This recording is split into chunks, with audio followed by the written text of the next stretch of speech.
1924年，蒋介石当上了黄埔军校校长。本党本军所到之处，民众竭诚欢迎，真可谓占尽天时。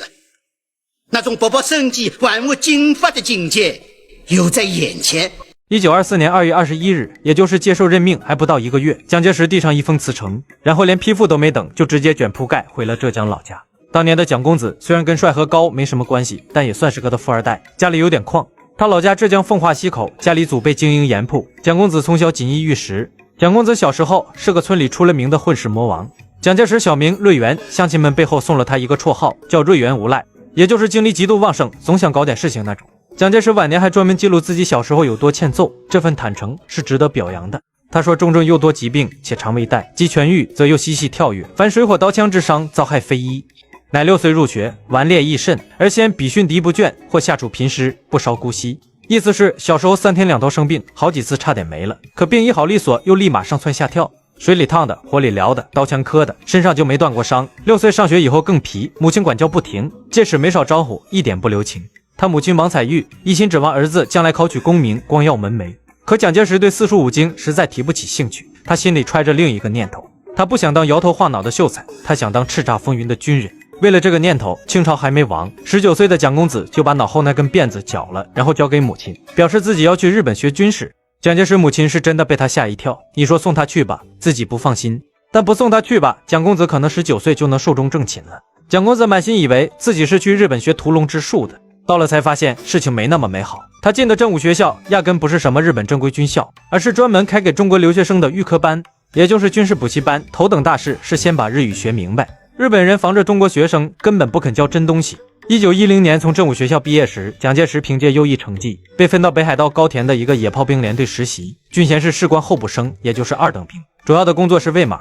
而这个优异成绩是相对的优异，蒋介石在62个人里排第55名，倒数第8，比他后面那8名优异许多。蒋介石人生的第一个贵人叫陈其美，陈其美的身份很有辨识度，青帮大头目，辛亥革命后上海滩的都督，孙中山的铁杆。1908年，正是他把在日本的蒋介石引进了同盟会，又亲手引荐给孙中山，两人还结拜为异姓兄弟。问题是靠山也有靠不住的时候。1916年，陈其美被袁世凯派人暗杀，大哥一死，蒋介石的处境急转直下。此后数年，他过得相当潦草。1919年，好不容易谋了个粤军支队司令的职位，而蒋公子也很快展现出了惊人的才能。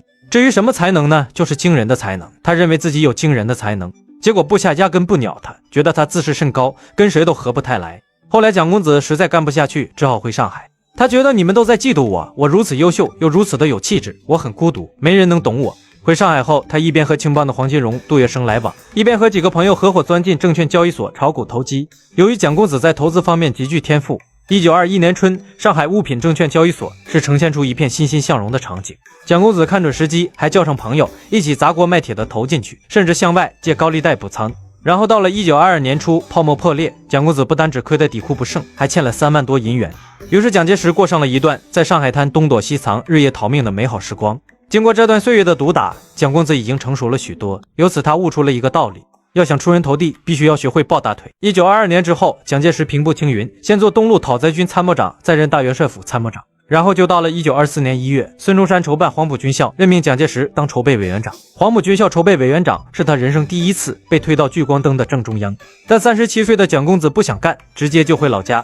因为在彼时的蒋介石看来，一个光杆司令的筹备委员长权不够大，位不够高，配不上他蒋某人。辞呈上，他还真诚地表示，说自己自为鱼肉，不可胜任。我这人又笨又没本事，实在挑不起这副担子。他给孙中山写信，中正如果回粤，焉能专心办学而不过问军事政治，把军权政权一并交到我手上。如果说上面那封信是提条件，那他3月2日写给孙中山的另一封长信，就是蒋公子的智慧上的巅峰期，把毕生的脑容量都花在这上面了。他说，倾轧之祸甚于幽闭，妒忌之患烈于党争，此岂欲如中正者所能忍受哉？意思是，如今的国民党同僚之间明争暗斗，比蒙蔽君王还可怕，那份对我的嫉妒比党争还要惨烈。这种委屈，岂是我蒋中正受得了的？今日先生之所谓忠者、贤者及其可靠者，皆不过趋炎附势、以讹谄于之徒耳。你眼下所倚重的那些忠臣、贤才、可靠的人，说穿了，不过是一帮趋炎附势、溜须拍马的货色。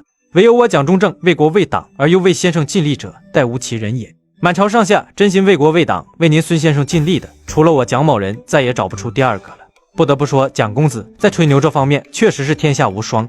总结一下这封信的中心思想，意思就是全世界都对不起我，我太优秀了，他们都嫉妒我，全党就我一个好人。而我之所以辞职，绝不是因为我贪图权位，而是我有道德洁癖。挑起这副哄人苦差的是廖仲恺，这位日后被黄埔师生尊称为慈母的党代表，一边默默接过蒋介石撂下的整个烂摊子，一边还得放下身段，给这位爷写信发报，陪笑脸，一封接一封的请。第一封，党是可因凶而败，党的天大的事，难道能因为你蒋介石一个人闹脾气，就这么给黄了？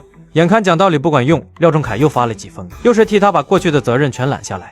以往之正事，党是第一任其咎，都是我的错，行了吧，乖，快点回来。到了最后一封，廖仲恺是真的绷不住了，直接甩出最后通牒，牒电即达，兄不速归，事大不了。你再不给我滚回来，建军校这件事就要彻底完蛋了。孙中山那头也终于亲自下场，朱笔一批，措辞严厉，务须任劳任怨，百折不回，从穷苦中去奋斗，故不准辞职。至此，软的、硬的、说好话的、下命令的、评级的、上级的，全部招呼了一遍。就这么连哄带劝，连拉带拽，前后整整折腾了2个多月。蒋公子这才觉得台阶垒得够高了，面子挣得够足了。4月里动身，5月回到广州，慢悠悠的就任了校长。平心而论，蒋校长这份原则性是真的强。官位只要低于心理预期，说不干就不干。我蒋某人绝非池中之物，排场必须够足。蒋介石5月3日正式就任校长职位，黄埔军校眼看就要开张。但办军校说到底是教人打仗的，教人打仗总得有枪。于是孙中山大手一挥，批给军校300支毛瑟枪。廖仲恺揣着这张宝贵的批条，喜滋滋地跑去广东兵工厂领枪，结果兵工厂只给了他30支。当时的广州城，名义上它是孙中山的革命大本营，天底下的革命者都往这儿聚，可骨子里这座城被大大小小的军阀，如滇军的、桂军的、粤军的，像切蛋糕一样，你一块我一块的分着占。这些军阀嘴上喊着拥护孙中山，手里却牢牢攥着地盘、军队和钱。当时管着广东财政大权的筹饷局总办是滇军军长范石生，也就是说，孙中山这个政府想花钱，得先看军阀的脸色。而黄埔军校几百号学生每天张嘴要吃饭、要穿衣、要书本，这些钱从哪来？答案是靠廖仲恺去军阀那儿一点一点的讨。彼时30条步枪给大门口站岗的卫兵一人发1支，可能都不太够。于是黄埔军校的日常就出现了一幅相当魔幻的画面。这头教官在课堂上讲的慷慨激昂、唾沫横飞，教的是怎么端起步枪瞄准射击、冲锋陷阵。那头全校的枪加在一块儿，还凑不齐一个班一人一杆。学生们上完课热血沸腾，想亲手摸一摸真枪的手感。对不起，请排队，枪不够得轮流来。一直到1924年10月8日傍晚，那艘挂着红旗的军舰叫沃罗夫斯基号，从遥远的海参崴驶来，靠上了黄埔岛的码头。对黄埔军校来说，这一天是苦日子的尽头。船舱里装着的是8000支步枪，全部配着刺刀，400万发子弹，外加10支小手枪。军校教授部主任王百灵亲眼见证了那个激动人心的场面。但是随着这一船钢铁和火药漂洋过海而来的，还有一样东西，一样看不见摸不着，却比8000支步枪加在一起还要厉害得多的东西。这套制度将会像一根看不见的钢筋浇筑进黄埔军校的骨头里。